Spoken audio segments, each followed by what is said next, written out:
Students, welcome to my 9th video. Hope you all are fine. Now, as we remember, we had started this lesson, The Adventure of the Mason, in the previous video.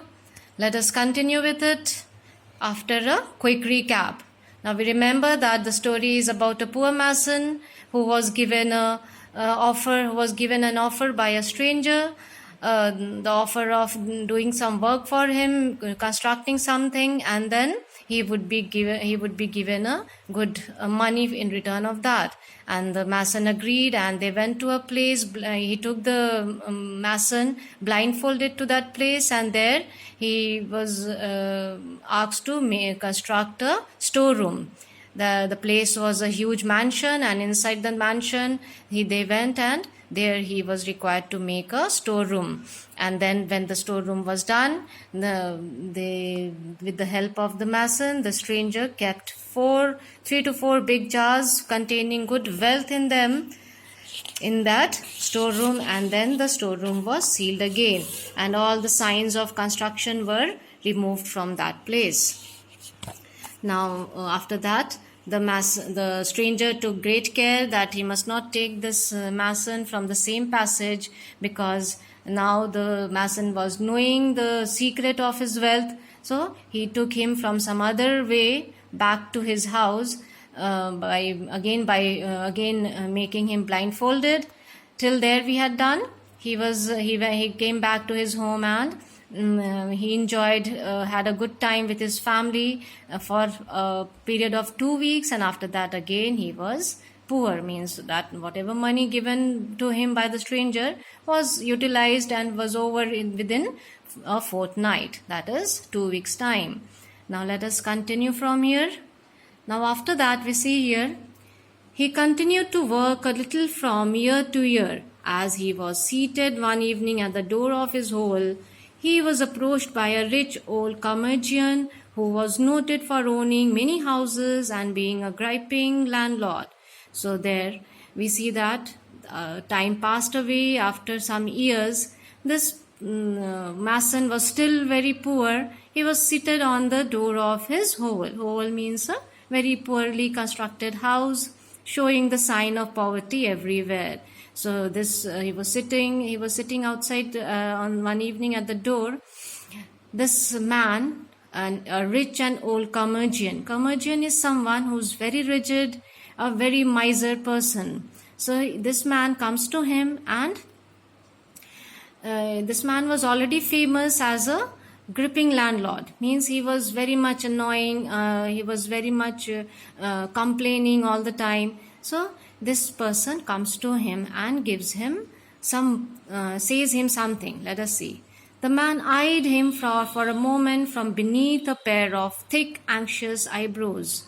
"I am told, friend, that you are very poor. There is no denying the facts, and it speaks itself." So here we see this man talks to the mason and says that, "I have come to know that you are very poor." In return, the mason says, "Yes, there is no denying the fact that, yes, of course, my poverty speaks itself." It speaks itself means the poverty speaks. That is, seeing the condition of his house, seeing the way he was managing his family, anybody could guess that he was very poor. "I believe then that you will be glad of a job and will work cheap." Now this, as we know, this commerciant was a very miser man. So he said that I can make out that you must be requiring a job, and of course you will readily agree to work in less money, work very cheap. "As cheap, my master, as any mason in Granada." Now he was in deep want of work to get some money to take care of his family. So he said that as cheap as any mason in Granada. So he said that I would work at the cheapest here.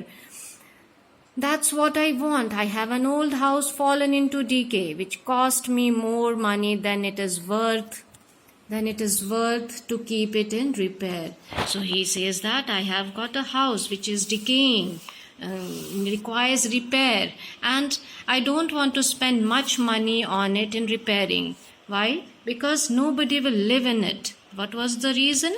Nobody would live in it, so I must come up with a way to patch it up and keep it together at as small an expense as possible.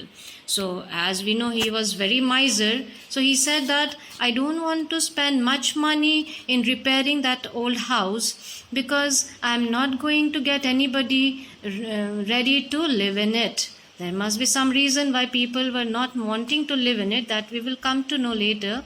So he said that I don't want to spend much money in repairing it. That's why I've come to you, so that you work in less and repair the house.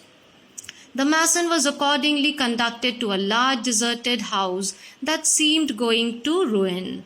Passing through several empty halls and chambers, he entered an inner court where his eyes was caught by an old Moorish fountain. So this mason was taken again to a large deserted house. Deserted means the house where nobody lived. It was not occupied by anybody. It was all vacant and deserted. That seemed going to ruin. It was just going to collapse in some time. Passing through several empty halls and chambers, he entered an inner court. Now we know that he was taken to this place by the stranger blindfolded, so he could not make out the passage when he was taken to the same place. But when he went to the inner court, there he saw that old Moorish fountain, and that he remembered. He paused for a moment, for a dreaming recollection of the place came over him. Now he stopped there. He remembered what he constructed and what he kept there, but he didn't say anything to that old man. "Pray," said he, "who occupied this house formerly?" This is asked by the mason. That who was the occupant of this house? "A pest upon him," cried the landlord. Now the landlord is cursing the man who occupied. He did not have good opinion about the man, that is, that stranger. It was an old miser who cared for nobody but himself. He was said to be immensely rich. He had no relations. He died suddenly, but nothing could be found except a few gold coins in a leather purse. The worst luck has fallen on me, for since his death people pretend to hear the clinking of gold all night in the chamber where the old miser slept, as if he were counting over his money, and sometimes a groaning and moaning about the court. Whether true or false, these stories have brought a bad name for my house, and not a tenant will remain in it. So that was the rumor. This he said, the old man said about the stranger, that the man who occupied this house was very much rich, but he was also very miser. He had no relation and he died suddenly, but nothing could be found except a few gold coins in a leather purse. We know that he had secretly kept all his wealth in that storeroom created by the mason. So this was not known by anybody. So it was known by the people that he was very rich, but instead they could not find any wealth, any money after his death, only some gold coins in a leather purse.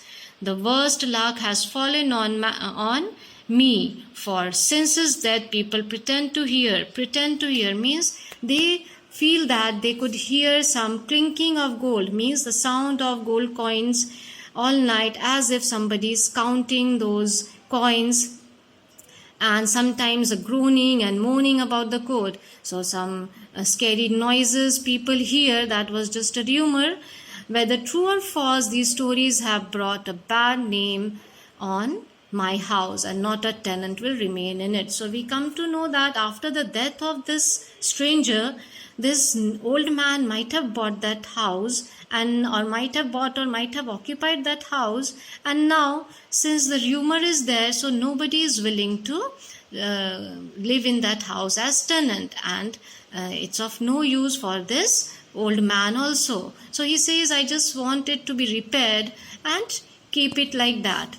Enough, said the mason with determination. Now we know that mason was very much aware of the wealth that was kept inside that storeroom. So he said that, let me live in your house rent free until some better tenant present. So this old man, has some bad feeling for the stranger, the man who owned that big mansion.